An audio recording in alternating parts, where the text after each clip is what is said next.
started. If you're left, you're blue and probably retarded. Like Rosie, De Niro, Jimmy Kimmel, Kathy Griffin.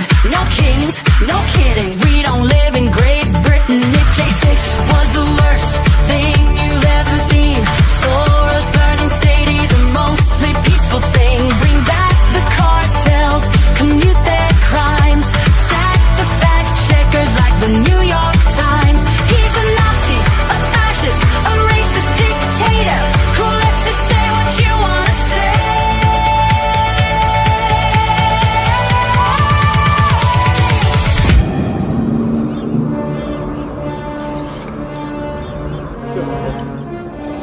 Luke, I am your daddy. You got that TDS. You tested positive. There's nothing I can do for chronic low IQ. It's TDS. No matter what he says, you must be really dumb, 'cause you keep blaming Trump for your problems.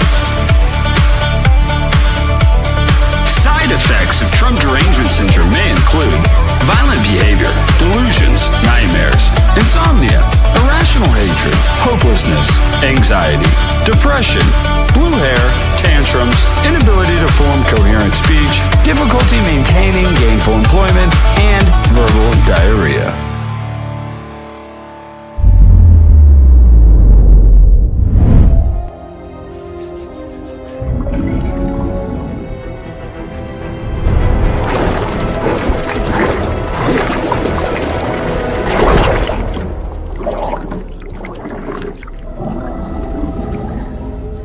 There's no cure in sight.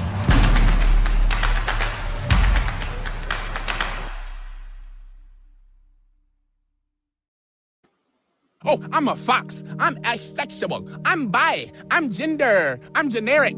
I'm a black man. I'm a white woman. I'm Jewish. Nigga, we are people. You know, if aliens came down here, the last question they would ask is your fucking identity. They'd want to know where your liver is at so they can take it out.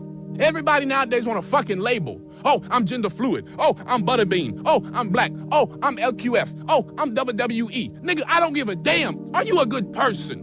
Can you go to bed at night without worrying about somebody kicking your door in because you owe them money and you did them wrong? I don't give a fuck about your labels.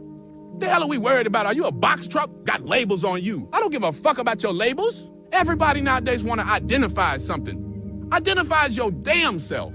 I respect everybody. Be who you want to be. But at the end of the day, it's not a label. Because the label existed before you and will exist after you. But you know what will never exist again is you. Ain't no dictionary definition. Merriam and Webster don't know who the fuck you are. But the world can if you just be that. Your identity does not affect your flavor. A leopard ain't gonna stop you because you black. Oh, this nigga tastes like Lowry's. No. A leopard gonna tear your ass up. This nigga scrumptious. Onion and garlic. This nigga seasoned well.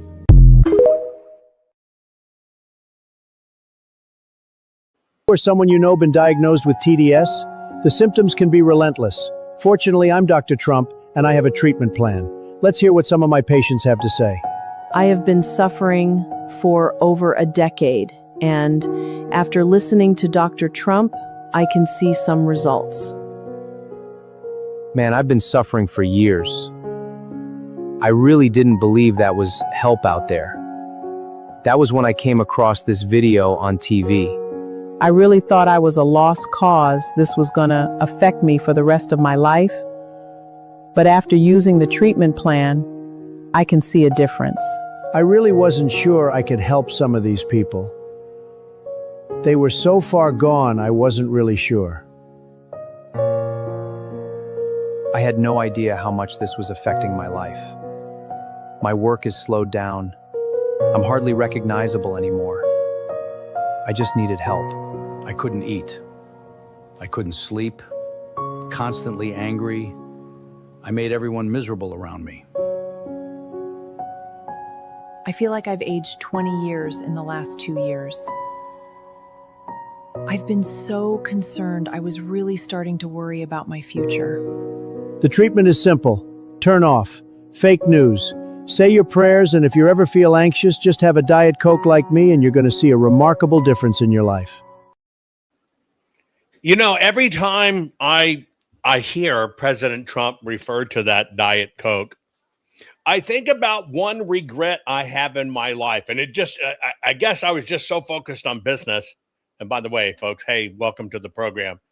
There I am sitting with President Trump, one-on-one across the desk there. And he says, hey, here you go. Do you want a Coke? And he pulled out a little, he keeps little glass Cokes. He doesn't drink it out of the can, little glass Cokes. And I don't drink Coke. And I said, no, sir, thank you.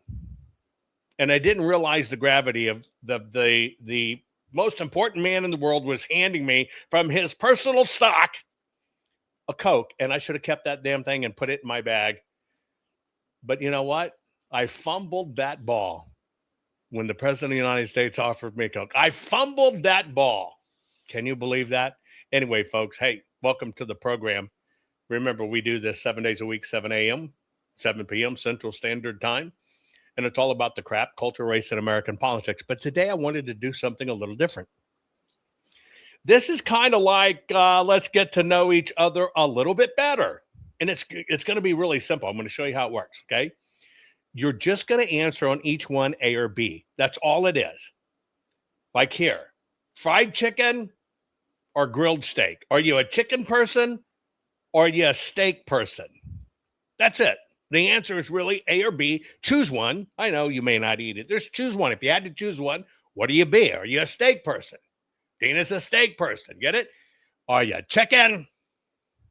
Are you beef? Which one is it? And it's just good to, watch all of us, family and friends here, together, right? And I'll be very transparent with you. I'm a bit off.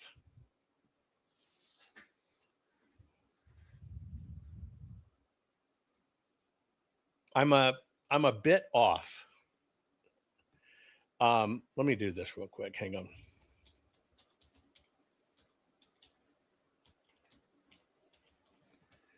And it's just me. It's just me when I say this. And so think of it as just a little bit of therapy for me because, getting to know each other is a big deal. Let me see how I say this right.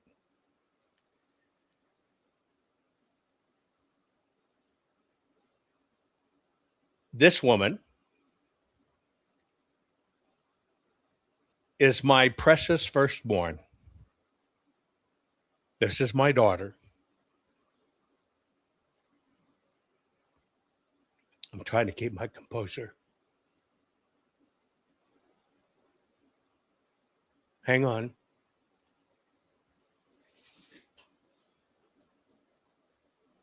We haven't talked in years. My daughter went off, USC, Cambridge in England, studied abroad. But I realize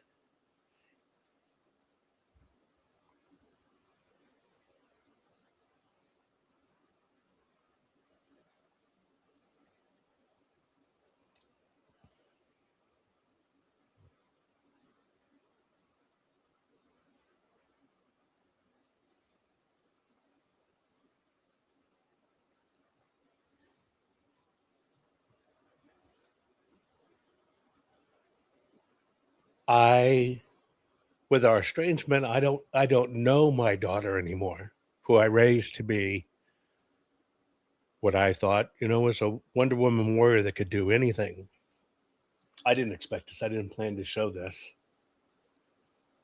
But somehow in my just kind of getting ready for the show this morning, I came across this.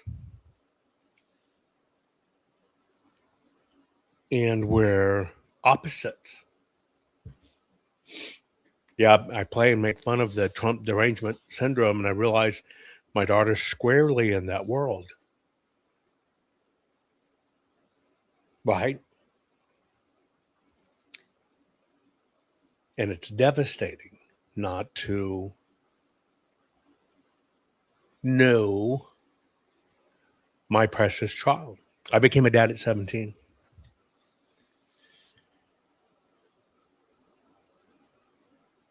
Abortion wasn't an option. That's just not what you do. And of course, as my career and everything evolves, and boy, have I had my hangups and everything else, but I raised my daughter. And I know a lot of people struggle with this, with the your children turning you, the parent, into the orphan. And so it kind of, as I was getting prepared, because I was going to talk on a different topic, I said, screw that. I said, screw that. Let's just get to know each other a little better. Which I'd love to find out who my adult daughter is now, but this is my precious firstborn.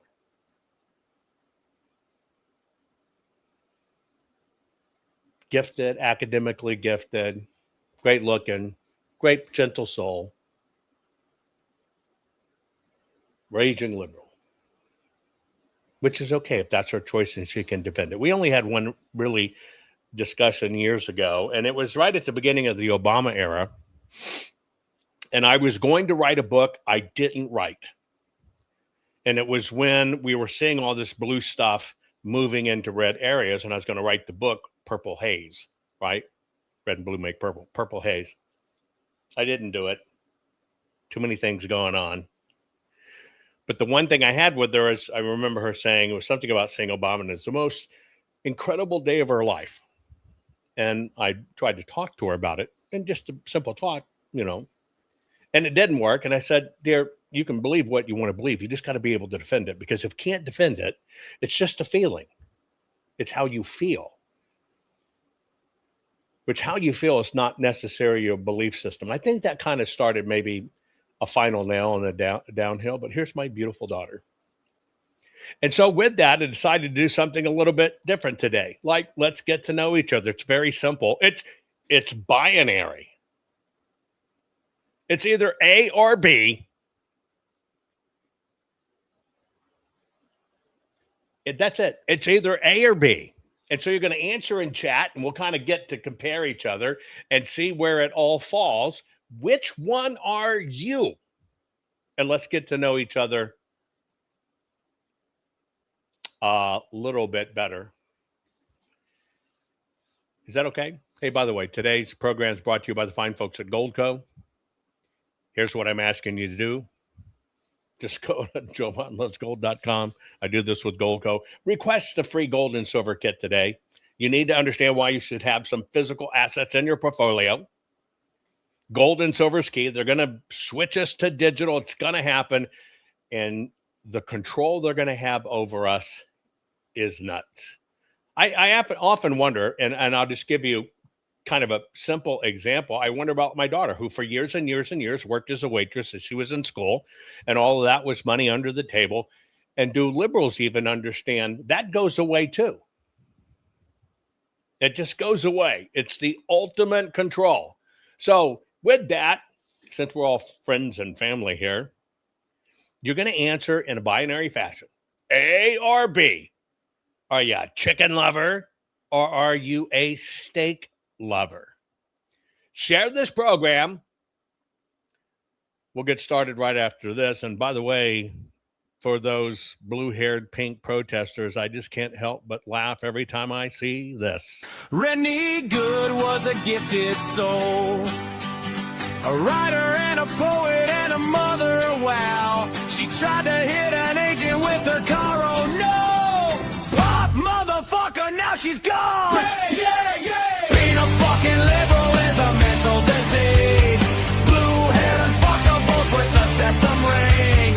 You are not a hero, you're a fucking disease! You fuck around and find out it's what it is!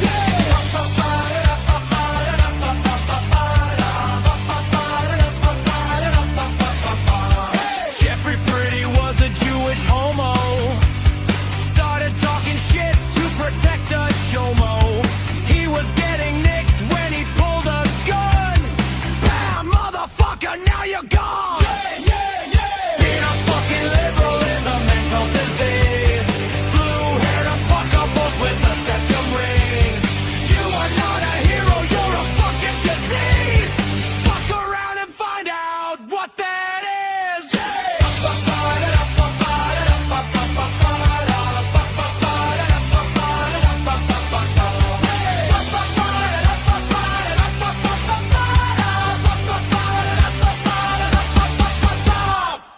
Is technology killing our children? Are we inadvertently tuning our precious children and grandchildren into killers? The Gollum effect is real and it is stealing our children. Award-winning, 4-time best-selling author, technology pioneer and futurist, Jovan Hutton Pulitzer presents the definitive manual saving your children, grandchildren, and all future children from the Gollum effect. Precious pixels. Deadly devices, how the digital and social era is creating killer kids. The Gollum effect is real, and it is stealing our children. The Gollum effect is not fiction or exaggeration. It is the quiet, relentless transformation happening in homes, schools, and bedrooms across our nation. Just as Smeagol became the hollow, obsessive Gollum clutching his precious ring, our children are being consumed by screens, algorithms, and digital validation that promise connection but deliver isolation, anxiety, fractured attention, and distorted identities. We see it in the toddler who tantrums without a tablet, the teen who cannot hold a conversation without checking notifications, and the young adult adrift in comparison and purposeless scrolling. As parents and as a nation, we must name this enemy clearly. It is not neutral technology. It is a powerful force engineered for addiction that preys on developing brains, eroding the very qualities our children need most. Deep focus, real relationships, resilience, creativity, and a secure sense of self. Ignoring it or downplaying it has already cost us dearly. Are data centers going to destroy America? Will data centers and artificial intelligence rob our water supplies? Will it drive up our energy costs? What's fact? What's fiction? Here is the truth no one talks about. America must win the AI data center war or surrender the future to the great dragon. Award-winning, 4-time best-selling author, technology pioneer and futurist, Jovan Hutton Pulitzer presents the definitive manual for winning this war against China. The Three-Toed Dragon, Communist China's secret war to end American AI and data centers. China's relentless drive for AI dominance is no longer a distant threat. Through massive state-backed infrastructure, voracious energy consumption, and strategic control of global supply chains, the CCP is building an unstoppable technological empire. While America debates policy, China executes. This is Warning. The following program has been rated Gilligaff and is intended for open-minded audiences. If the truth offends you, or if you are allergic to focused intensity, intellectual athleticism, or the occasional F-bomb or even irreverent humor, please switch off now. If your delicate sensibilities need to be worried about or addressed, might we recommend the Underwater Basket Weaving channel to you? Otherwise, sit back, enjoy the wisdom, insight, and wicked sense of humor. Cut the crap. How many times a day do you want to say that to politicians? The elite, the loony liberals, the fake news media, and the gender-confused, emotional socialist snowflake crowd. Cut the crap is your secret weapon for fighting for our freedoms and our great republic. It all begins with a massive mental enema, freeing you from the toxic news and politically correct views, which constipate your consciousness with stinking thinking. Your host, Jovan Hutton Pulitzer, he's known for calling out politicians and telling them to cut the crap. You've seen him on virtually every television network and listened to him on Coast to Coast Radio. And now he's here to help you learn to fight for America. Culture, race, and American politics, they all have one thing in common. They all need to cut the crap. Now, here's your host, Jovan Hutton Pulitzer.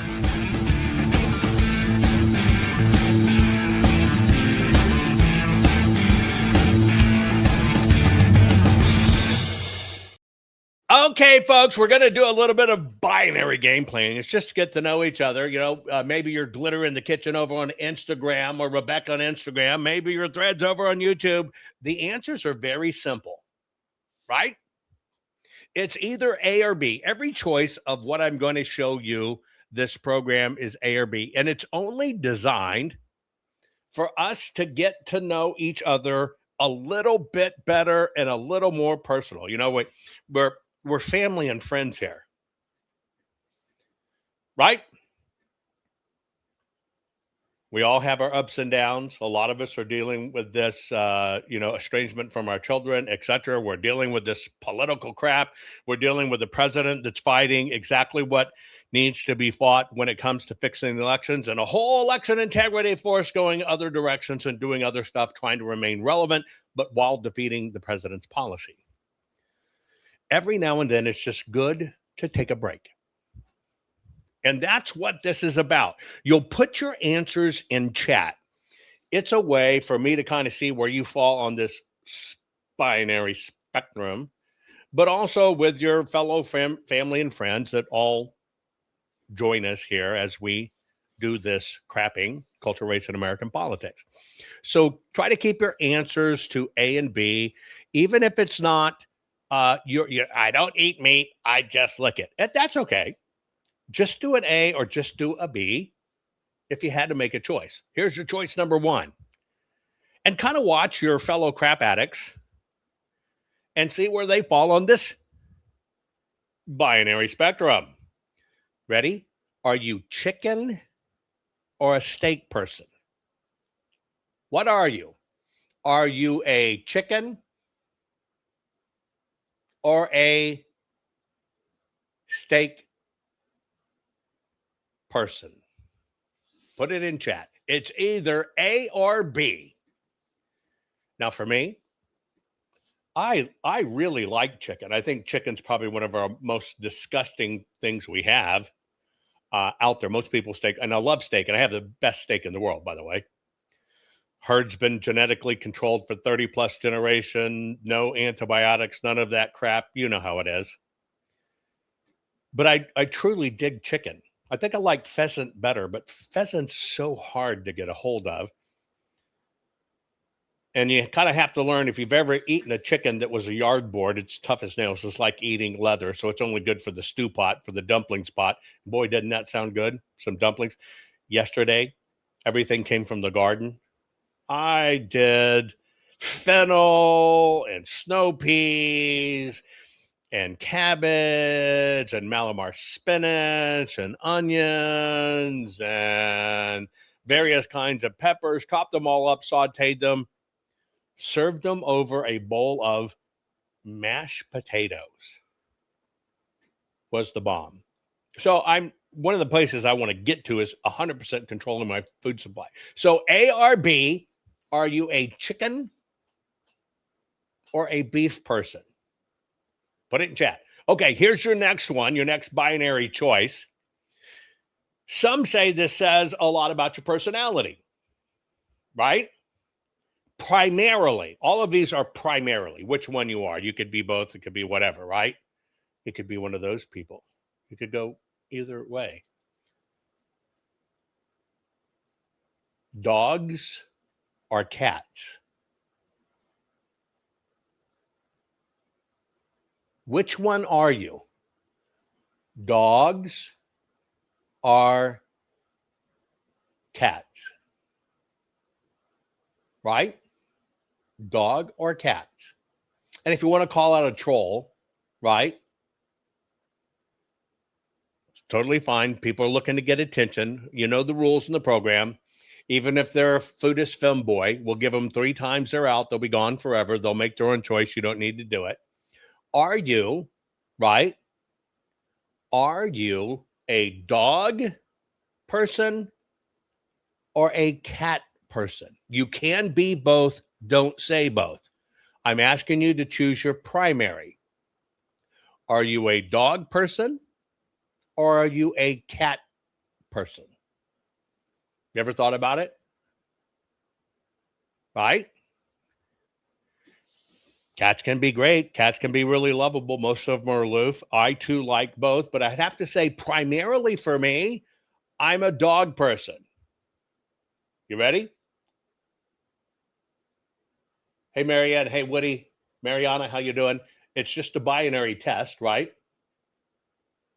And we've already got people in YouTube.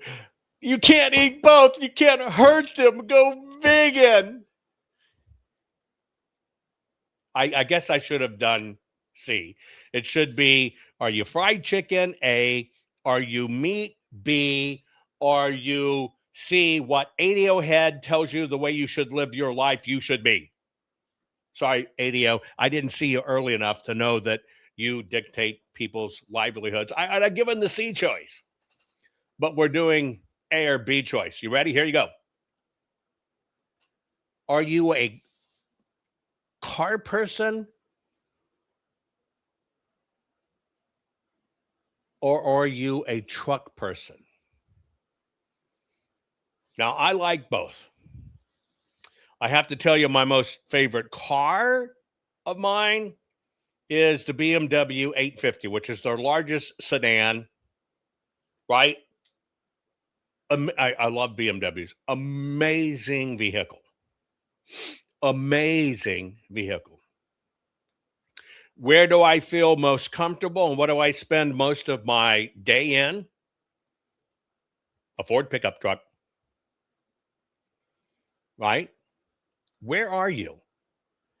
Are you a car or are you a truck person? Yes, you can have SUV, but I didn't put it on there. And that's why it's binary, either or. Are you primarily a car person or are you primarily a truck person? Have you ever given any of these any thought to kind of think about what you are? How do you interact? Here's one for you. This is really interesting. I think this says a lot, possibly in life, about how you connect to the things around you. You ready? Rose or wildflower? And let's let the rose stand for, should we call them a cultured flower, a little gift shop flower? Or are you more a wildflower kind of person? I like both. I have to tell you, between the two, it's wildflower. I adore flowers. At some point in my life, I would really love to build a monstrous controlled environment greenhouse and grow nothing but rare flowers. There's something, when I see flowers, I see God in living color. When I really, really think about it, how did something like this become so unique, so amazing, such beautiful colors? And if you really pay attention and look around, flowers, I think, are incredibly amazing. Which one are you?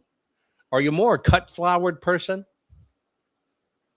My favorite chica loves roses. And dear, I will sprinkle rose petals all around your bedroom for you, sweetheart.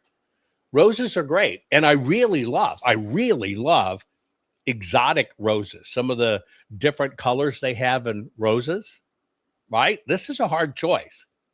But where do you fall on this spectrum? Are you a wildflower type person? Right? Or are you a cut flower type person? And by the way, the benefit of wildflowers affect our environment so much and our entire food chain. Again, one of the things on my wish list, I would love to have 100 acres of nothing, but I want them color organized. Rows and rows and rows of wildflowers by colors, and do this incredible, and I hate to say rainbow now because they hijacked it, but this incredible field of wildflowers. There's something about looking out of the beauty of the land for me for wildflowers, right? That's amazing. Now, Joe tells us he could grow flowers of the plastic kind. Some of them are looking pretty good, but you can't put them where they get dusty or sun bleached because they go away. But are you a cut flower person or a wildflower person? Here's a good challenge to your binary. You ready?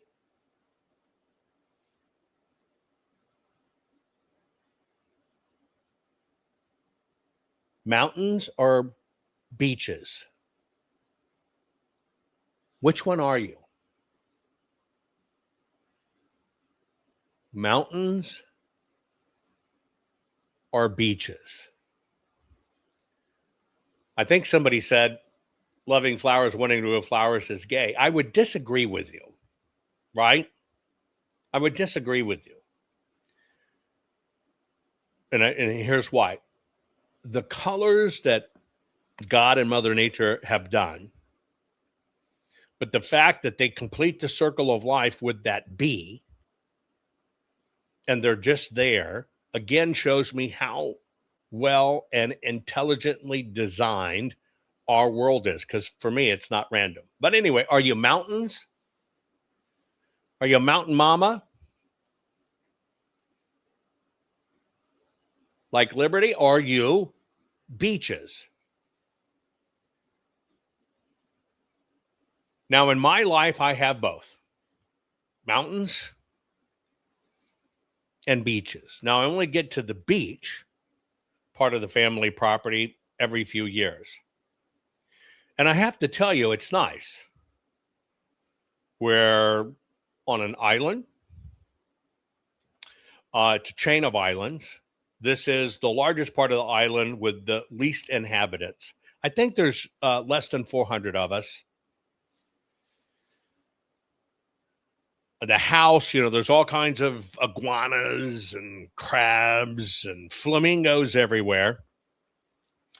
And right out the backyard, got a lagoon. The lagoon in its shortest part will run about 100 yards out. 200 yards out, it drops to a reef, and that reef will drop thousands of feet deep. Have a little local. His nickname's Tommy Boy. Pushing 80. But if you cut off his head, he runs around in a little yellow banana hammock. But if you were to cut off his head, he'd look like he was 25 years old. Just an amazing specimen, right? And he will go out, give him a $100 bill, which is a lot in his life. He will go out and he'll dive the reef. Come back up to the backyard where we have a fish cleaning station. And he will proceed to prepare, meaning not cook, but, scale or whatever the case may be. On average, 50 large lobsters, 50 or 60 large conch, the big shells conch, like they go, blow them for horns, conch. And for 2 weeks, they'll do nothing but eat red or black beans and rice, conch and lobster, right from the ocean. No technology, not even phones, no technology, no satellite, no cell service, just ocean and sand. And a very old DVD collection, or not even DVD, sorry, VHS collection, and just kind of sit around and not do a thing.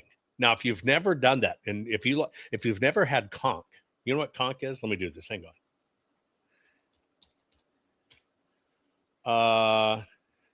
Most people have seen them. Let me just pop one up on my screen.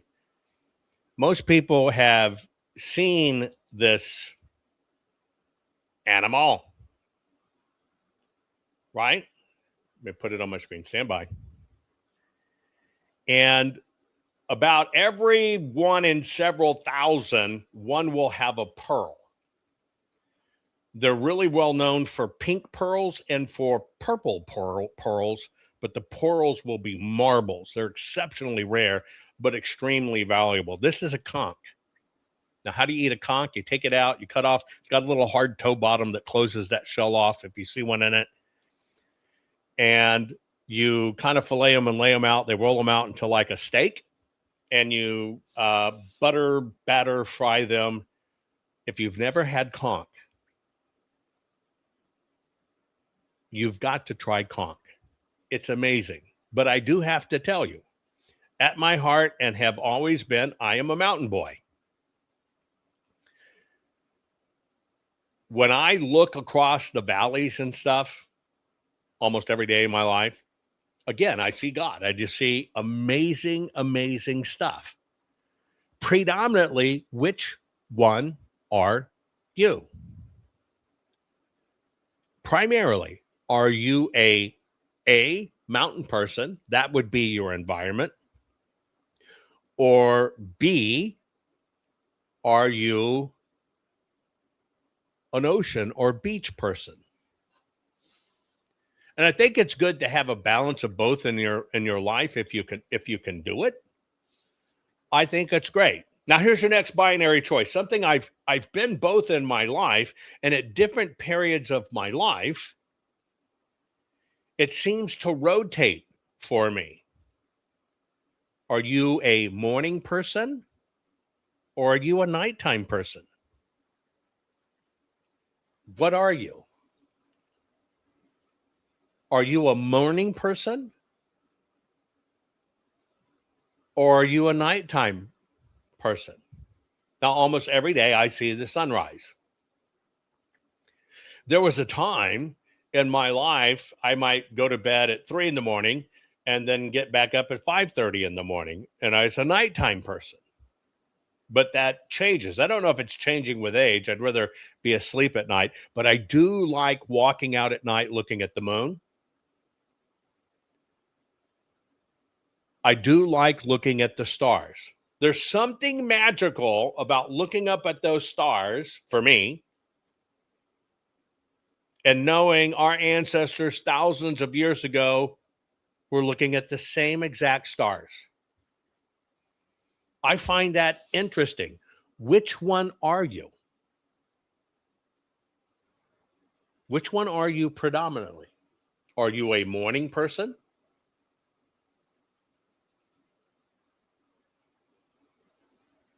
Are you a nighttime person?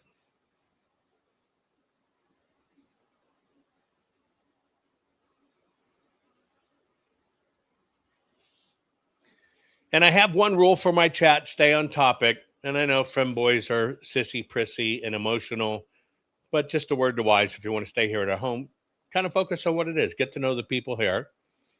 Don't make it about morning or night. Interesting thing is, which one smells better to you? The cool air as the sun's just about to come up and the dew's on the ground, or the nighttime air when it's really clear and it's starting to cool down?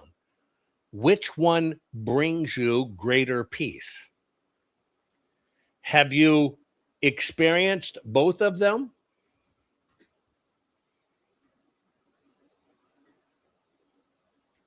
Have you experienced both of them? Do you incorporate both of them into your life?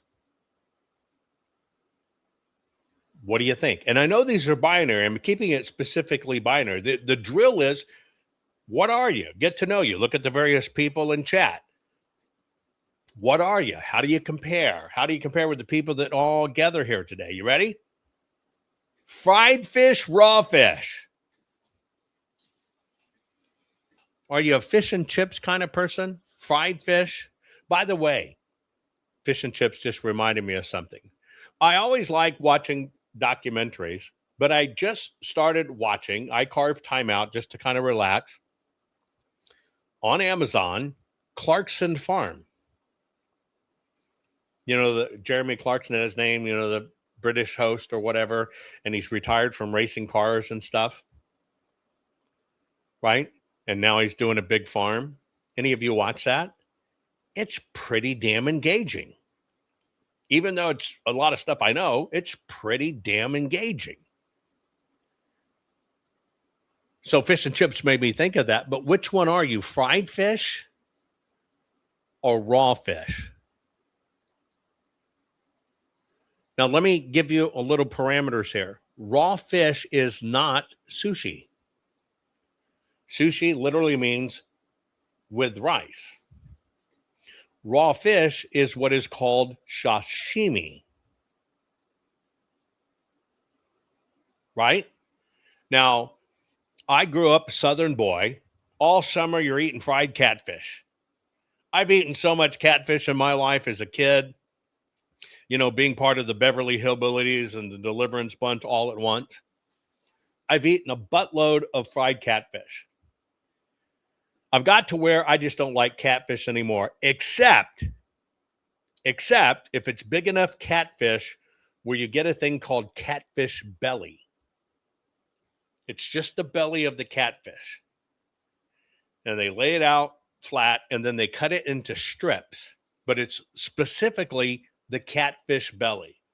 I'm telling you, that thing, the bomb. But if I had to choose between fried fish and raw fish, I adore raw fish. Now, number one, I know most people go, don't knock it until you've tried it. You know, I live in an area where you can go to the lake and you can catch pike, right? Walleye, big stuff. I love fresh fish. But I was an adult before I ever tried raw fish. True raw fish. We're not talking going to the grocery store and eat raw fish. True raw fish. Sashimi grade. There's a grading system. Raw fish. And I have to tell you, if you're one of these people where, like, if you eat pineapple, raw pineapple, and it really makes your gut feel well because you can feel the enzymes and stuff like that because it's alive, raw fish is the same way. Raw fish, if you've never had it, is something you have to try in your lifetime. Go to a sushi restaurant, not in a small town, in a bigger town where it's really fresh. And the reason you have wasabi and ginger is because if there's, you know, any issues with it, that takes care of it. But raw fish is amazing. And it, raw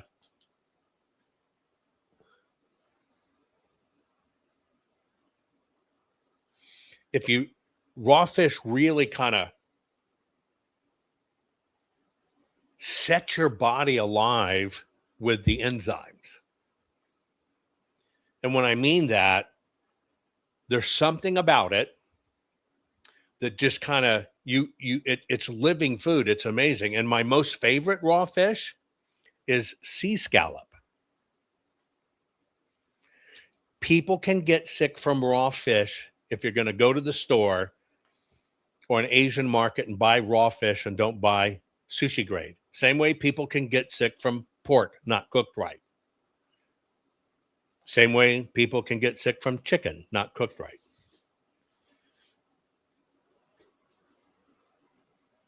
If you ever have a chance to try sea scallop, so they open the scallop shell, and there's this tubular scallop, and on the bottom it's got the chewy, crunchy, chewed bubblegum pieces of bits. You cut that off, and then they slice it. It's about, if it's a real good, and it's about the size of a 50-cent piece, and they slice it right then, raw.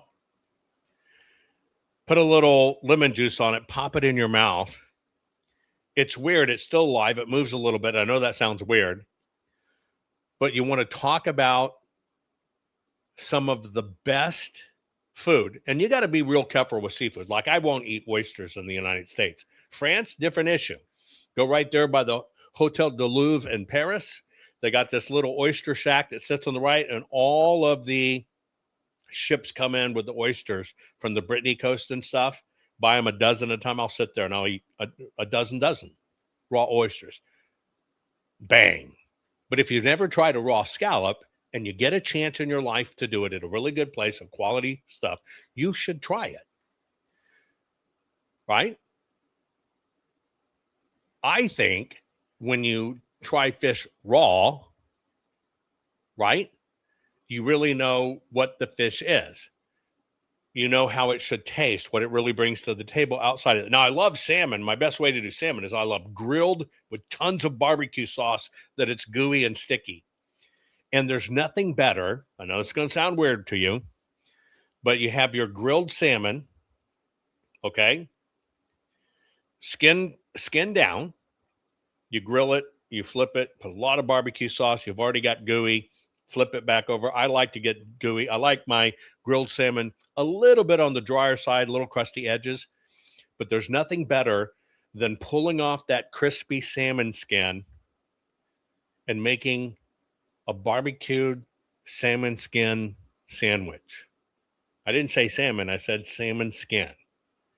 It's truly a delicacy. I know it sounds weird, but I got so obsessed with raw fish that one of the adventures I did in my life was to do the Alaskan salmon run, you know, when the bears are standing in the river, doing the salmon, catching salmon on the boat, having wasabi, having ginger, and filleting that raw salmon right there on the boat, eating it. You talk about something that's pretty nice. It's actually good. And if you've never, and yes, the salmon skin does need to be crunchy, but it's awesome. Or true king crab, not the stuff you get in the store, but I love crunchy fish skin. I know that sounds weird. Here's another one for you. Ready? If you had to choose between the two, are you a snake person or are you a turtle person? Are you a snake person or are you a turtle person? Now, you can think of it as a pet. You can think of it as food. Like I've eaten rattlesnake. Ran over a huge rattler on expedition once. We just cooked it up. They have very fine bones you got to deal with, but rattlers are not bad. Now, I have heard from people in Appalachia that snapper turtle is the bomb, and it supposedly has dark meat, white meat. Some taste like chicken, some taste like fish, some taste like steak. I can't bring myself to eat a snapping turtle, right? But I hear they're great. They're supposed to have no bones. They're supposed to be really good. Pop off the shell, pull the sucker out, and there's really no bones on it. It's supposed to be a delicacy. Although you do know in my travels abroad, I have eaten turtle penis.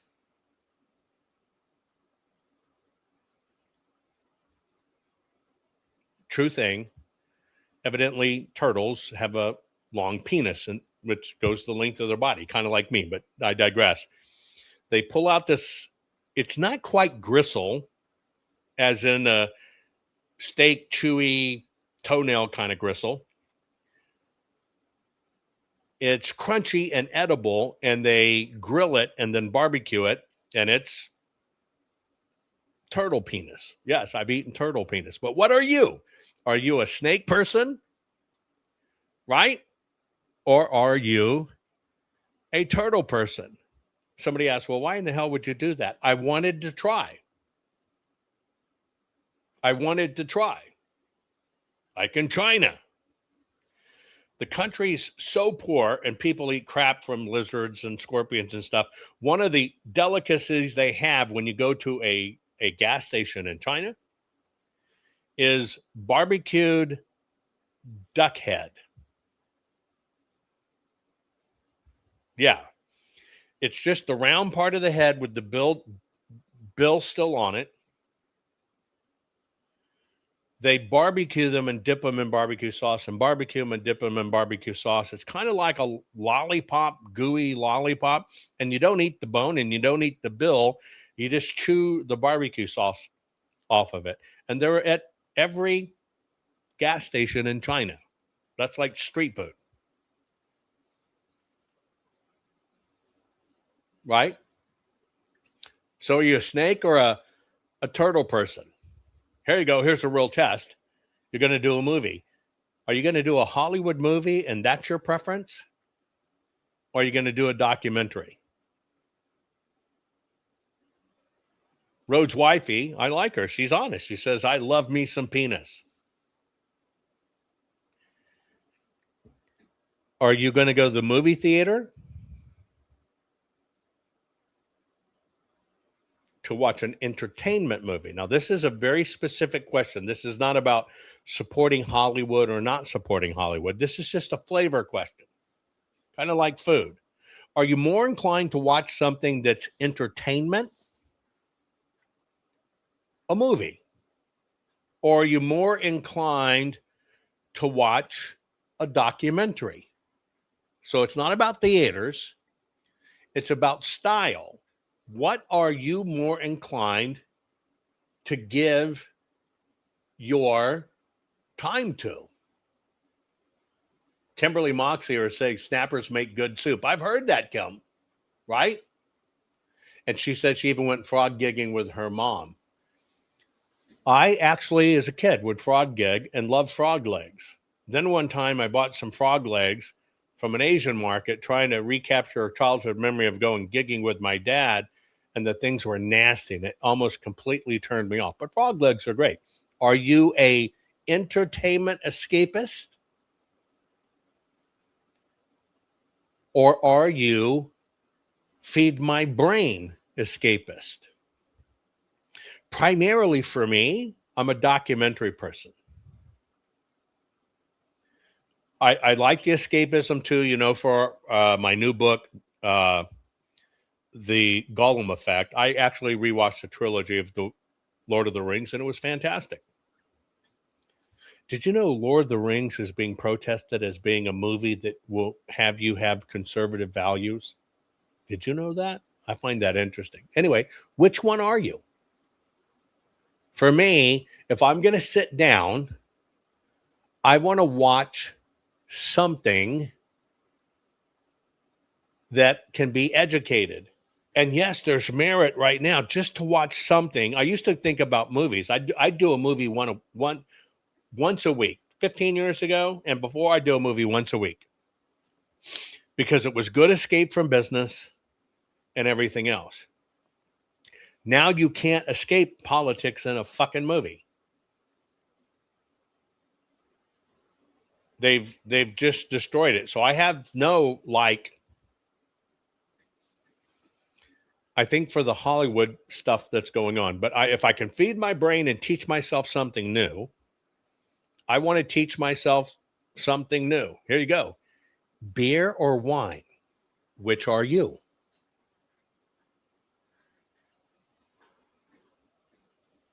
Beer or wine?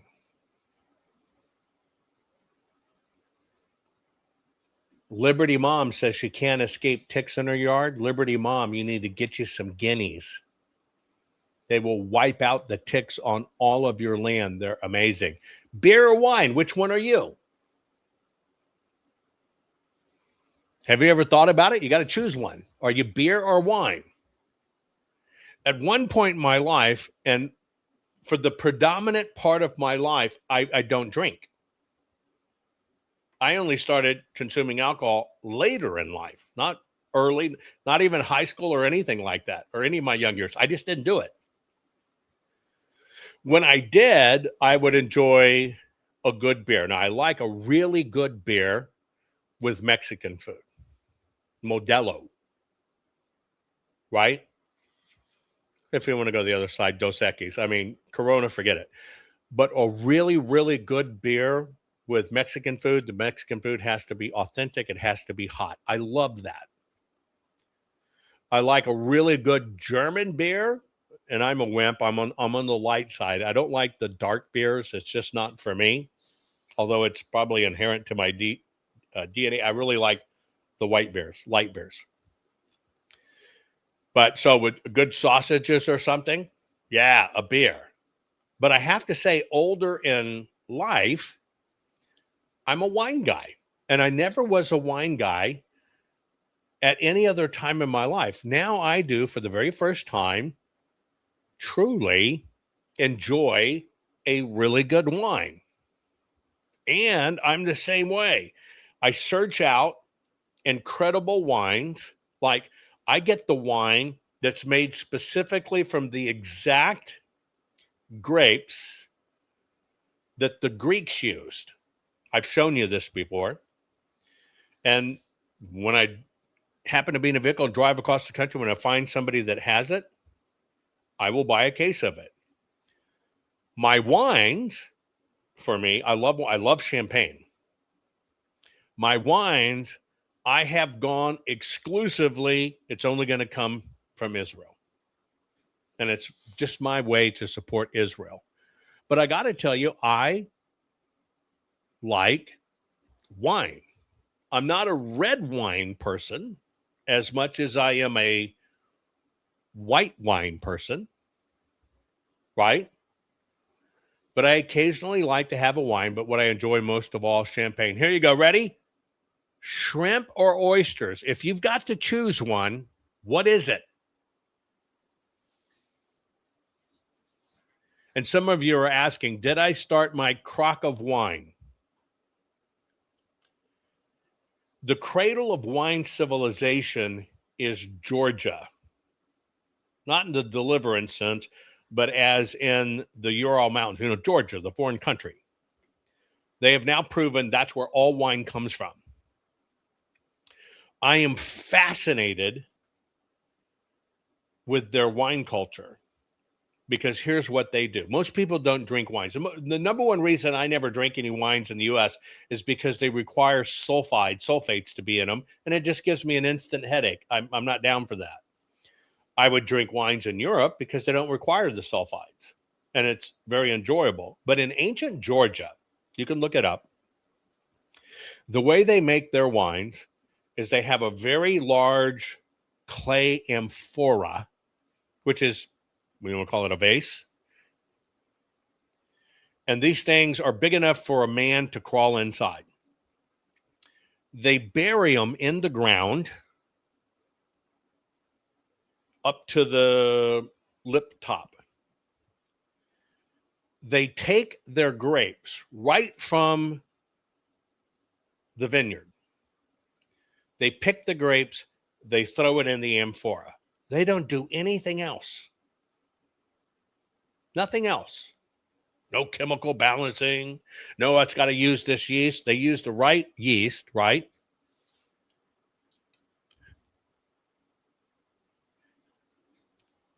If it's right yeast, the grapes themselves have a natural yeast on it.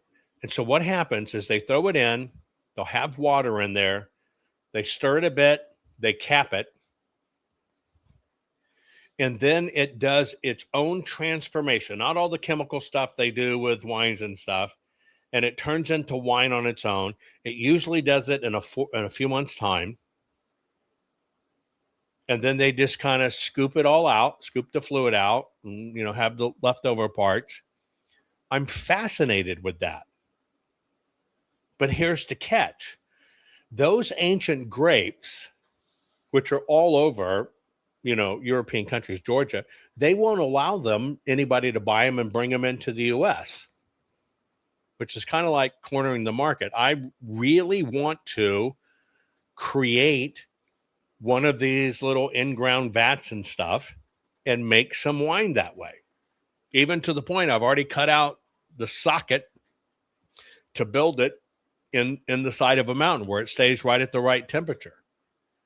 So I'm fascinated with that wine stuff, but that's what it is. Let's go back. So are you shrimp or oysters? Shrimp or oysters? For me, I like shrimp. The best shrimp in the world I found are Argentinian shrimp. They're really big. I'm not a big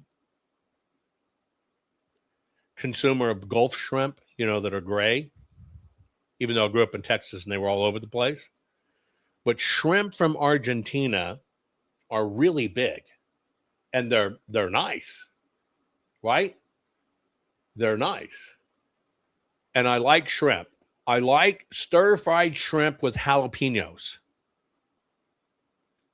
In fact, more jalapenos than shrimp. Super hot.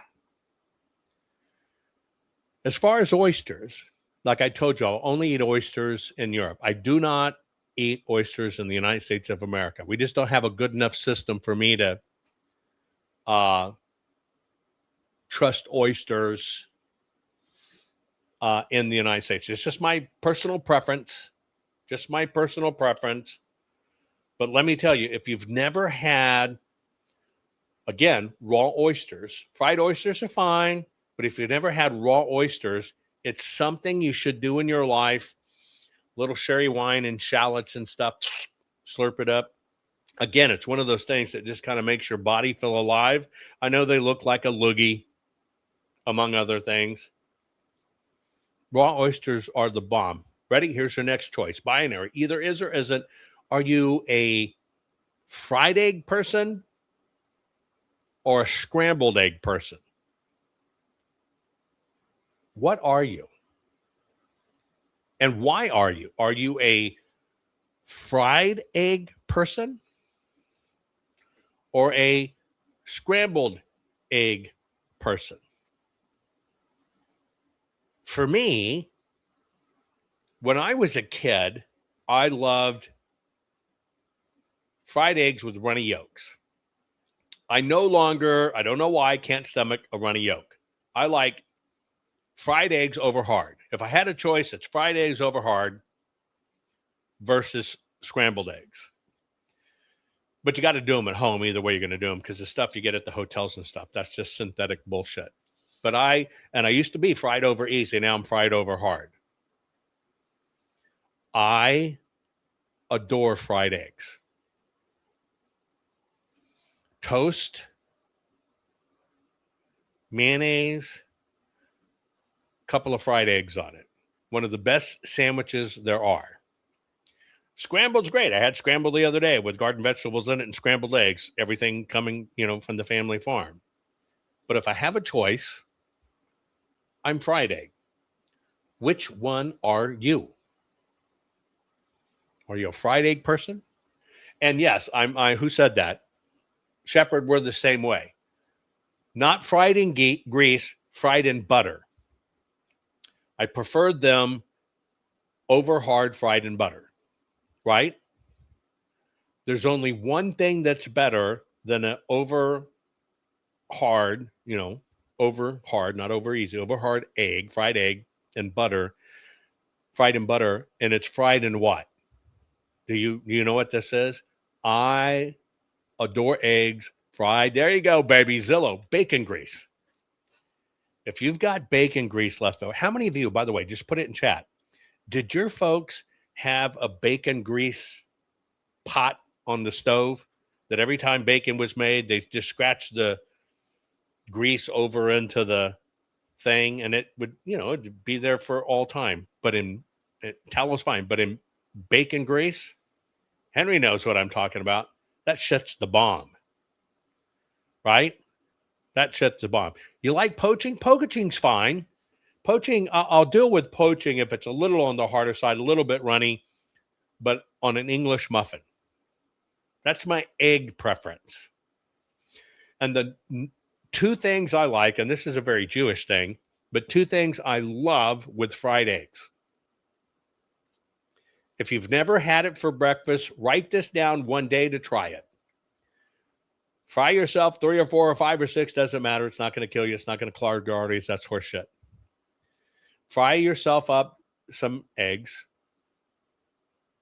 over hard and have them with sliced radishes and sliced tomatoes. That's a breakfast. I know it sounds weird. But if you've never had just fried eggs with sliced radishes, red radishes, go get them from the store. It's totally fine. And tomatoes. That's the bomb. Okay, here you go. Ready? Are you a baked potatoer or a fried potatoer? And why? Everybody's going to go have a big breakfast after this. Are you a baked potatoer or are you a fried potatoer? A lot of baked potatoers. I have to say, if I had to choose the two, it's baked potato. Questions. Do you eat the skin? See, when I'm cooking a baked potato, I'm going to take the potato, I'm going to oil it. I'm going to talk dirty. No, I'm going to oil it. I'm going to fork it. I'm going to put salt and pepper and garlic powder and onion powder on it.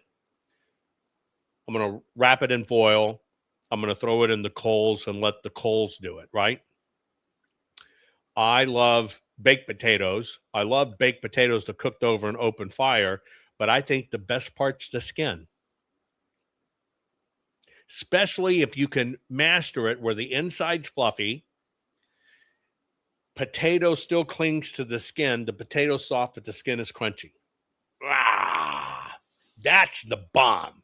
I love baked potatoes. Like I told you last night, all stir-fried vegetables from the garden served over mashed potatoes. And if you've ever had purple mashed potatoes, mine won't harvest for about another few weeks. Purple mashed potatoes are the bomb. Now, I like French fries. Don't get me wrong. Couple times a year, I get a hankering for French fries, and go to a restaurant. Not greasy fries. I don't like greasy fries. So they can't be soggy, which sometimes soggy ones are better if they get a little cold. But what kind of fry you like? I like it to pop when you bite it, but be soft on the inside.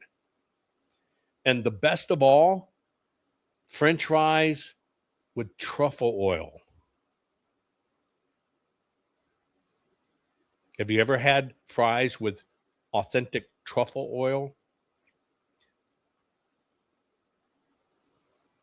Right? Of course, once every 5 years, you got to eat tater tots with cheese on them or some stupid shit like that. But French fries with truffle oil. But if I had to choose, I'm a baked potato guy, and I like my baked potato sloppy. Sour cream, right? I can do with or without the cheese, but butter, sour cream, chives, fresh raw jalapenos, and tomatoes. The only thing that's better, you ready for this? The only thing that's better, and if you haven't tried it, trust me, just try it once. Take your baked potato, scoop your white meat out, mash it up, put it back in with your butter, and then what you mix in it is a smashed avocado and really chunky salsa. Talk about a good baked potato. A big honking baked potato. Scoop it all out, mix it up with butter, put it back in. You don't use sour cream, you don't use cheese. An avocado mashed and chunky salsa. The bomb. Talk about some good stuff. You ever tried that? There's some people that bake it again. I'm not necessarily into the twice bake, although I understand people would do it because I want my baked potato. And when people boil them, restaurants, they'll boil them and then kind of throw them in the oven to fake you out baked potato. Just give me a bowl of potato. I love that. But don't do it. But I don't want to do that. But mash an avocado in your baked potato. Here's another cheap one. If you don't have avocados, just as good. Sounds weird. Get you some green peas. Smash them. Macacado. Guacamole. Like, not guacamole, macamole. Season it the same way as your guacamole, but it's peas. Just as good. I'm telling you, just as good. Okay, here's your next choice. Got about a dozen left. You ready? Are you grits or are you oatmeal? Which one are you that describes you that you like? Are you grits or are you oatmeal? Now, I got to tell you, I like oatmeals, but if I had to choose between the two, I freaking want grits. I love grits. Of course, it's just ground hominy, but grits with butter, salt, and pepper. I can do it with sugar on it, but that's not my one. I'm talking grits. Good grits. Really good grits. Really good farm butter with salt and pepper. I know that sounds weird. A lot of people think grits, right? Sugar. Or they don't cook the grits. They get instant grits and they leave clumps in it. But make your grits not with water. Make your grits with milk. Cream if you have it. Butter. Salt and pepper. Give me a bowl, baby. I don't like them on the sticky side. but I don't like them on the soupy side. They got to be right in between so you can kind of, you just eat around the edge and it gets a little more soft. But grits, which one are you? Grits or oats? We got a lot of oats people, and I like oats. I like all kinds of oats, flaked or still cut or whatever. I like cream of wheat, malto meal. I dig that shit. It's good. I don't have it a lot, but I like cream of wheat and malto meal too. But if I have to choose, I like grits. It's highly digestible, you're right, because it's hominy, which is basically soaked in lye. But one of the greatest pleasures for me is grits. Now, how do you make your grits better? Top them with fried eggs. Not have grits with your eggs. Make you a big bowl of grits, put you 2 or 3 fried eggs cut up in it. Now that's a bowl of grits. That's a bowl of grits. Oatmeal, I want oatmeal with true maple syrup in it, or true brown sugar, right? I like that too. Okay, here's your next one. This might be a hard choice for you. Again, we're just doing binary. It's just choices. What are you as we get to know each other? Ready? Tacos or burritos? Which one are you? I like oatmeal with raisins and butter, Hamilton. I'm the same way. Load them up with raisins and dates. I like oatmeal. I love oatmeal that way. Which one are you? Are you a taco person? Or are you a burrito person? I know most people are both, but if you had to choose, which one are you?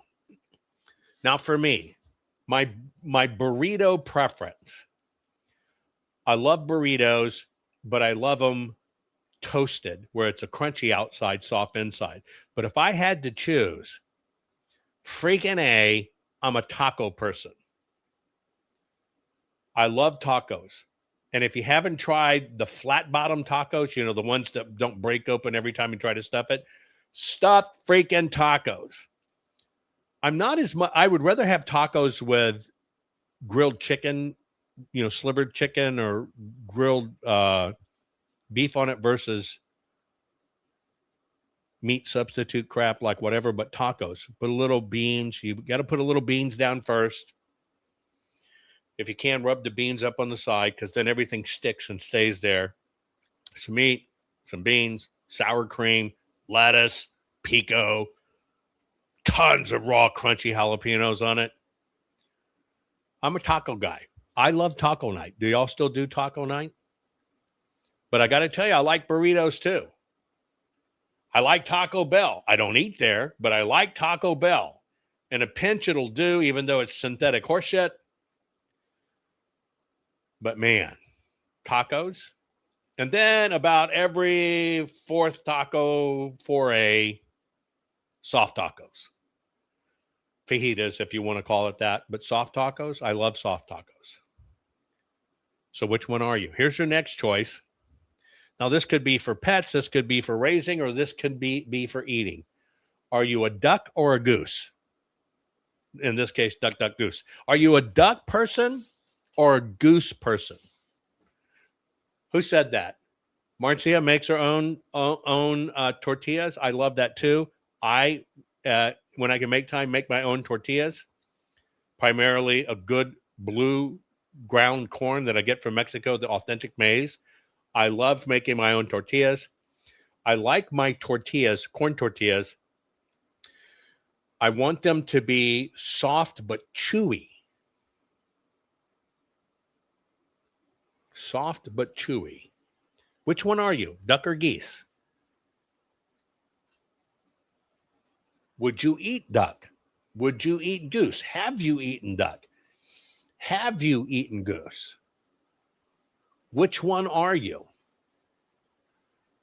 Now, I got to tell you, ducks are fascinating. Geese are fascinating. I like eating duck. I love stir-fried duck. Barbecued duck is really good, even though it's a dark meat. Goose is really good. I raise geese. I raise ducks. Ducks can be really cute and loving. They can get attached to you, follow you around. Geese can be a little more aloof, but you want to talk about a smart animal, geese. And geese will raise any baby. And if you have ducks, you need a goose, because when the goose sees the hawks or the eagles coming over, they rush the ducks right into the woods so they don't get them. But geese are amazing. I have to say, if I had to pick between the two, I'll eat duck, raise geese. Right? Geese mate for life.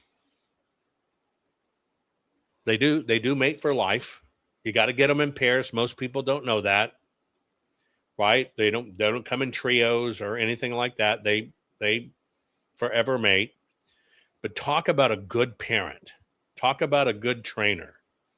My geese, if a geese, one of the little goslings will get sick, the sigents is what they're called, they'll come tell me, and I'll gather them up and nurse them back or whatever, right? You're right. Canadian geese is like beef. I have a lot of Canadian geese that come in on the ponds. Once you have a place that's prone to animals and they know you're an animal person, all kinds of wildlife will come visit you. But geese are great. Geese are really, really good. Okay, here you go. Ready? Goats or sheep? Sorry, not for sexual partners, just for raising or eating. Goats or sheep? And yes, widowed geese are a thing. It's heartbreaking. They're lonely. They mourn. They'll mourn themselves to death. Are you a goat person? Or are you a sheep person? Goat person or sheep person? Now, from a raising standpoint, if you're going to raise them, goats are amazing. Goats are like dogs. They want to love you. They want to be around you, right? They want to follow you around. They're curious. They're fun and they play. Between the two, the more fun and easier to raise is the goat versus the sheep. But if you've never eaten goat is amazing eating. Goat burgers, goat tacos, goat fajitas. I have to say, between the two, I think the better eating is goat than sheep. But I got to tell you, I like mutton. I like sheep. I don't really like rack of lamb, leg of lamb. You know, is it rack of lamb? Not leg of lamb. Rack of lamb. You know, the little bitty wispy bone things with mint, whatever. It's just not my thing. I want it kind of charred, grilled like beef. But between the two, easier to manage, goats. Goats are amazing, right? And goats are incredible food. They're milk, they're food, they're the whole bit. Goats are the bomb, right? Lanolin that comes from goats and sheep in their skin, naturally in the land. Do you know if you have them on your land, it repels fleas? You won't have fleas on your land. Goats will eat your orchards. Sheep won't. Sheep eat grass, not weeds. Goats eat weeds, not grass. Sheep will kill your grass because they'll pull it up by the nipple of the root and it won't grow back. That's why there were the sheep wars in the United States, because they kill all the grazing land. But a goat, the bomb. You want a money-making tip? For those of you that live on the outskirts of a town, go to the auction, get you a dozen scrub goats. In Texas, I can still get them for $10 a piece. No big deal. Run you an ad in Craigslist for land clearing. People need lots cleared. If it's fenced, great, no big deal. But you can get your electric fence, you run it around it, and you let your goats go. And it takes them about a week to do, we'll call it a 10-acre plot. And as tall as they can reach, they will wipe out all the poison oak, all the poison ivy, all the small trees, all the thorns, all the thistles, and everything that's left looks like a park and grass. And there's a bona fide business in it. And people make money at this. They have a little trailer and get them a little goats. What's interesting about it is every year your crews double because that's how many they're going to have.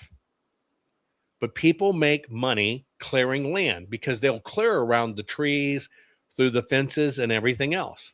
And people make their living, and all they do, they can keep their goats and they'll just run ads. You need a fence line cleaned or whatever, and they'll frame it off and let the goats go, whether it be a day, 2 days, 3 days. And they're making great money running goats as fence cleaners.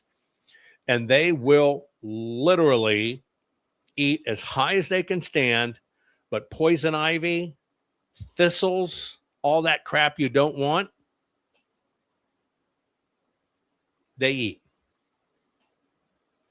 So from that point, they're a good money maker. Okay, here's your next choice. Are you white onions or yellow onions?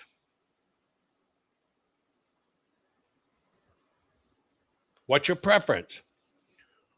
White onions, yellow onions. Some people refer to yellow as sweet. For me, I'm a white onion guy. I want the bite. I'll cook with yellow onions, but I don't really eat yellow onions raw. I don't know why. I guess I don't like the sweeter one, but I like good white onions. On sandwiches, purple onion, baby. Give me Bermudas. Right? Give me Bermudas. I love Bermudas, but I love onions. And yes, it's a privilege to eat whitey. Are you white onions? Are you yellow onions?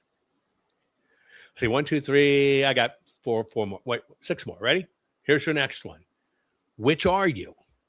Do you know which are you? Ready? Are you fresh? Now, be honest. Are you fresh vegetables or frozen vegetables?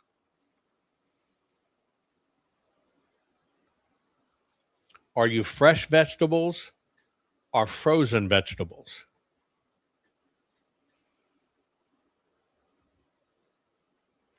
Are you A, fresh vegetables? Are you frozen vegetables? Which one has the most nutrition? Now, let's say you don't grow them in your yard and you live in a neighborhood and you go to the store and get them. Which one has more nutrition? What most people don't know is most frozen vegetables are really frozen from the field to frozen. It's almost 6 hours, and they retain more of their nutrients than anything. The ones that reach you in the store that you think are fresh are picked early. They don't develop the same nutritional profile and can be a few weeks old by the time they get to you. Technically, frozen is fresher, except they tend to use lower grade shit for frozen sometimes. But it's a true scientific fact. So if you can't grow them, right? Frozen veggies can be the more nutritious. What you don't want to do, you just don't want to beat them to death, cooking them down to whatever. And most of them you should just eat raw. Just let them thaw and eat them that way. But those are the freshest ones. Here you go. Grilled chicken, fried chicken. Yep, most of your veggies are flash frozen. That's what you want to look like. Flash frozen is what you want to look like. Which ones? Are you grilled chicken or are you fried chicken?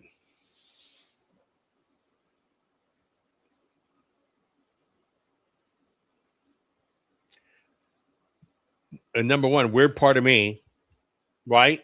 I see people get Kentucky Fried Chicken at family reunions. They pull off the skin, set it aside. I gather up the crunchy skin and I make me a sandwich with mayonnaise, crunchy chicken skin sandwiches, and they're just as good. However, I love grilled chicken. But if you're going to fry,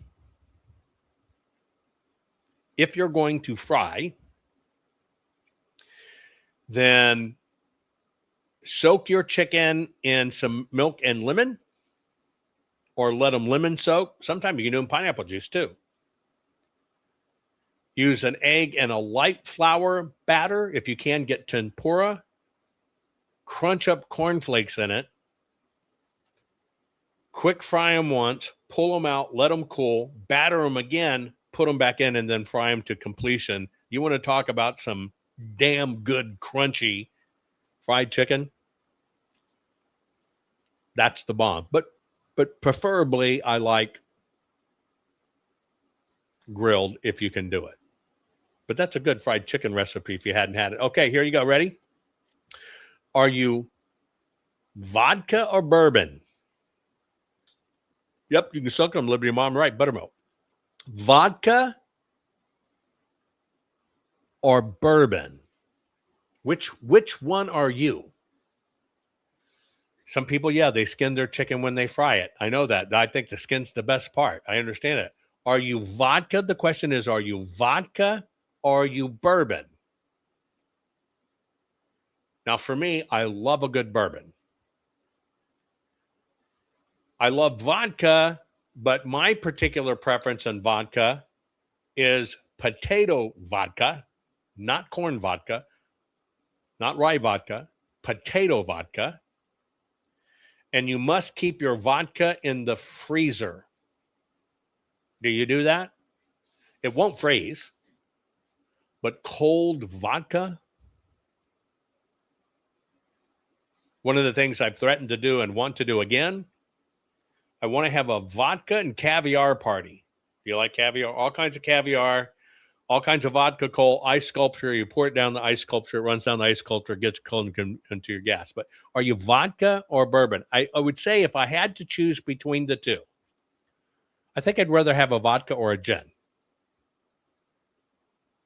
I like gin, vodka or gin, but good bourbons. What was it? 2 or 3 years ago, we sat down one evening and I did a program we drank, and I got some handmade bourbon when I went to the Kentucky Derby. Right? Good stuff. Okay. Peas or broccoli? You got to eat one. You got to choose one. Only got 2 more left. Are you peas or broccoli? Which one are you? Peas or broccoli? Do you know? I like peas. I like all kinds of peas. I'd rather have the pea in the hole, by the way. But if I had to choose, I'm down for broccoli. My number one way for me, broccoli on the grill. Do you ever eat grilled broccoli? I like peas. I'm the kind of guy, I like my mashed potatoes, and let me stir some peas and corn in the mashed potatoes. But if I had to choose between two, my favorite pea, flat snow peas. I love the flavor of snow peas. But broccoli, I like sugar snap too. I love broccoli. I love grilled broccoli. I don't eat a lot of it, but au gratin broccoli or creamy broccoli. Between the two is broccoli. Now, let me ask you a question. See this piece of broccoli? Do you cut off and eat only the florets and don't eat the big stem? They taste the same. Quit throwing away the long stem. It's pure broccoli meat without the flowers. It's just as good. You're throwing it away. Got to eat the stem. It's some good stuff. In fact, you can cut them into little sticks if you want. Yeah. I see a lot of people agreeing. Mashed potatoes taste better when you mash in your peas and your corn. Some people are saying they peel the stem. I don't peel the stem because if you're getting broccoli and the stem is woody, you're getting old broccoli, right? But broccoli's the bomb. Okay, changing it up. You got to go one place. Are you going to Paris or are you going to London? Are you going to prefer to get a rectal exam? Might be better. Are you going to Paris or are you going to London? You got to choose one. Which one would you choose? Now, Allison says Paris. If it's food, it's Paris. If you're going for incredible food, and that's what you want, just good freaking food. And yeah, before immigration, it's and the gypsies have it overrun. Paris. Paris is food. Right? One of the things you eat on the streets, they have French baguette bread. And literally, it's just bread, butter, and a piece of ham. Street food in Paris is great. All food in Paris is great. In fact, it's very funny. The best Italian food, no, it sounds weird. The best Chinese food I've ever had was in Milan, Italy. The best Italian food I ever had was in Paris with David Bowie at a little bitty restaurant right off the Champs-Elysees. The most amazing Italian food I ever had. So Paris for food. London, tough. I prefer Scotland over the two, but London's fine. It's visit. I prefer the countryside to the city, but if you're going to do the shows, do the attractions, do the museums, but you're not getting good food in London. I don't know what it is. Do any of you think London is a foodie place? And I'm a foodie. I don't think London is a foodie place, right? But if I'm choosing the two, I think the most to get out is Paris. I love the architecture, which is like our Washington, D.C., because that's where it comes from. But far, far, far better attention and quality to food. And I'm such a foodie on that point that my chickens that I get my eggs from are French Marins, chocolate Marins, which are the French chef chickens. They lay an egg that's almost chocolate in color, really rich yolk. It's the bomb. Okay, here's your last choice. You ready? Pasta or pizza? And you're right. In England, baked beans with their eggs. Bangers that just doesn't go for me. It's low-grade food. Which one are you? Pasta or pizza? Most people are saying pasta. A really, really, really, really, really good pasta. My favorite pasta would have to be angel hair, like really delicate pasta. I like tomato sauce, not cooked tomato sauce. It's where you take your tomatoes, you throw them in the water, the skins pop. As soon as the skins pop, you pull them out. You haven't cooked the tomato. You pull off the skin, and then you mash the tomato that's left, and it's basically still kind of raw. Put in fresh garlic. Toss that with the angel hair pasta. It's angel hair pomodoro. I'm not a big marinara guy. I don't know why. But give me raw tomato sauce. Again, you take your tomatoes. If you've never done this, try it. Especially if you're a marinara person. It'll change your world. While you can get tomatoes, go get now. Put you on a pot of water. Doesn't matter what the tomato is. It could be beefsteak. It could be early girl. It could be aroma. Doesn't matter.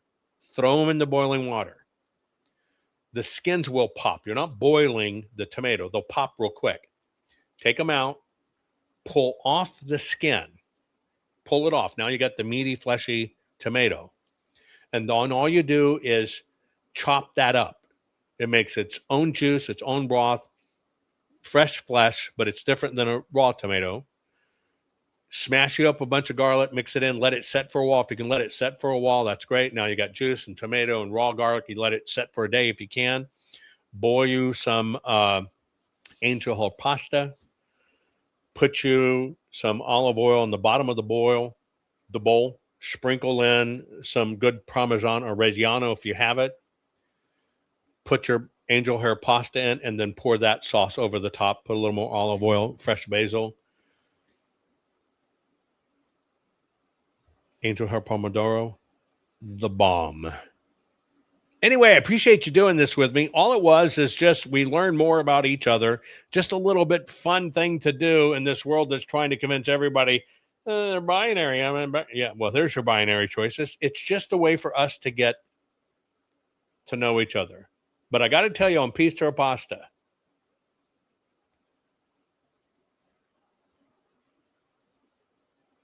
fire oven cooked pasta is the bomb. If you can make a really good crust, super fresh local ingredients, but you're doing it in a fire brick oven, fired oven. There's something magical about that. And there's something magical about gathering with a bunch of friends if you have a fired oven, a true fire oven, right? You're just sitting outside and you kind of have all these kind of things to choose from, and you just kind of make up your pizzas and put them in. I love Gouda on a pizza if you've never done that. Barbecued onions on a wood-fired pizza are the bomb. Duck, ironically enough, barbecued duck on a pizza is the bomb. Truffles, white cheeses and truffle, man, good stuff. Wood-fired pizza is the best. Anyway, I appreciate all of you joining me on this journey. And it was just to get to know each other a little bit better. What's going on? What do we like? What are some of our experiences? And it's always good to think about choices in life, and things like all of these can bring you really good, simple pleasure in this world where we're constantly riddled with hate and BS and politics. It's good to break away. Make it a point to get some good food and to get your hands in dirt. Share this program. Love you all. Here's what is inside the pharmacy. Grow Soil Bible. Beautiful gardens, bountiful harvests, and homesteading abundant black gold. For too long, modern agriculture has poisoned the very ground beneath our feet. Synthetic NPK fertilizers delivered bigger yields at a devastating cost. They wiped out the teeming microbial life that once made soil rich, alive, and endlessly productive, trapping us in a cycle of chemical dependence and dying farmland. Now is the time to fight back. The Grow Soil Bible takes you on a powerful journey back to the ancient wisdom that created the world's most fertile soils. Discover the secrets of Amazonian terra preta, also called black gold, born from biochar, fish bones, compost, and microbial magic. Master the art of Chinese green tea composting and Japanese bokashi to transform kitchen scraps and yard waste into living, breathing super soil. Whether you're a backyard gardener, passionate homesteader, or family determined to build real food security, this book gives you everything you need. Step-by-step instructions, precise natural ingredients lists, and proven techniques to grow your own ultra-fertile dirt instead of buying dead bags from the store. Become a true dirt farmer. Revive the microorganisms that power life. Break free from synthetic slavery and slow chemical suicide, and create abundant, nutrient-dense harvests that feed your family for generations. Your garden, your orchard, your future. It all starts with the soil. Would you ever eat government vaccines? Feed your family hormones or antibiotics? Never ever do that to your family. So why buy beef the same way you've always bought beef? You're buying meat glue bonded, hormone-filled, antibiotic-riddled grocery store meat. Say no to supermarket medicated Franken meats and say hello to NeverEverBeef.club. Always 100% USDA prime or high choice. That's restaurant grade. Never Ever is not ever just select beef or even standard or ungraded store branded meat. It's simply the very best cut and tasting steak you have ever had. We have never ever given our herd hormones, antibiotics, or even mRNA vaccines. Never ever. Pure blood genetics. We've raised our herds this way for over 30 generations. They simply have never, ever had antibiotics, hormones, or killer vaccines. Grass-fed the way nature intended, in almost 500,000 acres of high pasture environments. Finished off with non-modified feed crops we grow ourselves. We even own our own 210,000 square foot processing plant. And as an added bonus for our Never Ever Beef.Club members, we age our steaks in our state-of-the-art 780,000 cubic foot aging facility. Only top restaurants do that, so they can charge you $100 or more for a little bitty steak. We age our meat because we want you to have the very best restaurant quality USDA prime or high choice, pure blood, purebred beef at a price your family can afford in these financially challenging times.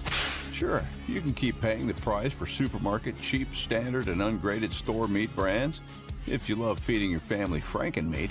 So never ever settle for less. Join our Never Ever Beef.Club. Take control of your health and your family food supply right now. Join Never Ever Beef.Club. We are real people with real families just like you. So we personally customize your order right over the phone. Now that's customer service. And there is absolutely no obligation when we call. You decide what bundle is best for your needs. No hormones, antibiotics, or even mRNA vaccines. Never had them and never ever will. Never ever cut corners on your food supply or family's health. Join Never Ever Beef.Club now.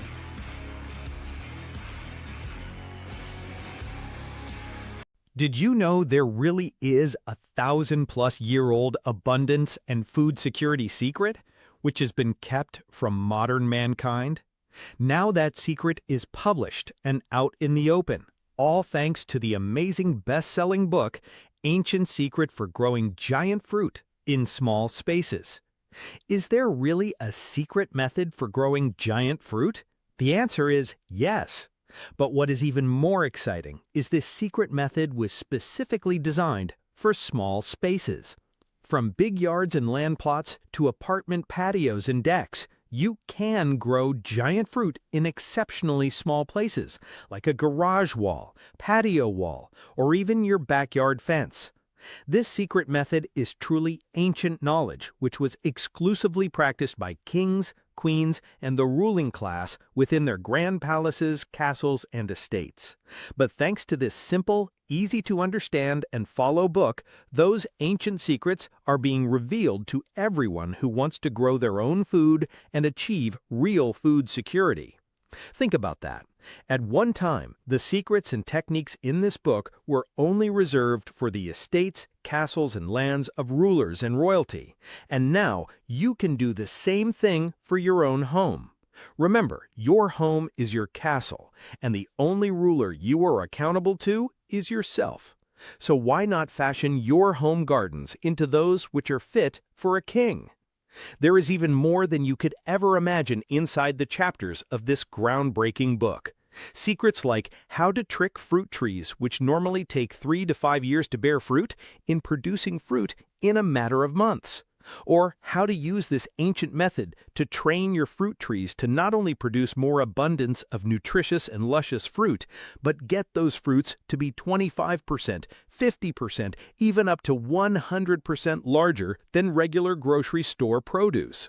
This book is an exciting journey back in time, weaving in and out of various periods in history, filled with fascinating people and the stunningly beautiful lost art of Jovan Hutton Pulitzer's bestseller, How to Grow Giant Fruit in Small Spaces. Get your colorful hardbound or soft copy of this amazing bestseller from Amazon. Learn this lost art, achieve true food security, and then pass this along to your children and grandchildren. Do you have the #1 runaway bestseller as part of your homesteading library? Introducing the Food Forest Bible, How to Create a Food Forest, Sustainable, Self-Managing, Natural Food Production for Self-Sufficiency and Food Security. We all know the system is broken, but food, sovereignty, and survival are up to you. Will you comply? or defy their plan for us all. You will own nothing, eat bugs, and be happy, or so the system says. Is this why America's largest food processing plants and food supply plants keep burning down? Do you really think this is a coincidence? Of course not. The system is telling us right to our faces what they have planned for us. You have a choice. Comply or simply defy their plan for us all. Defy the system's plan and execute your own plan. Abundant, safe, secure, natural food supply.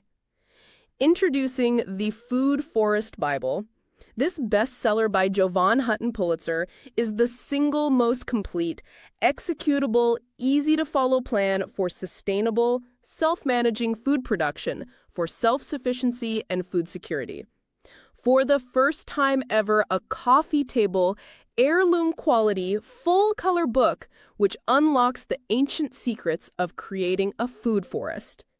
Imagine planting in a way which requires no digging, no pesticides, and creates massive ancient food abundance. No fooling. Food forests are the ancient secret to planning and planting once, and have your own Garden of Eden, which will feed your family for decade after decades. Buck the system. Buck the New World Order and order your very own copy of Jovan Hutton Pulitzer's Food Forest Bible. Learn how to create a sustainable, self-managing, natural food production for self-sufficiency and food security for your family. Side yard, small yard, backyard, backlot, or even lots of acres. The Food Forest Bible works for everyone. Order on Amazon, hardcover, or softcover. Buck the system. Don't comply. Expertly defy the system. Get your copy of the runaway bestseller, The Food Forest Bible, How to Create a Food Forest, Sustainable, Self-Managing Natural Food Production for Self-Sufficiency and Food Security. Now. Is technology killing our children? Are we inadvertently tuning our precious children and grandchildren into killers? The Gollum effect is real and it is stealing our children. Award-winning, 4-time best-selling author, technology pioneer and futurist, Jovan Hutton Pulitzer presents the definitive manual saving your children, grandchildren, and all future children from the Gollum effect.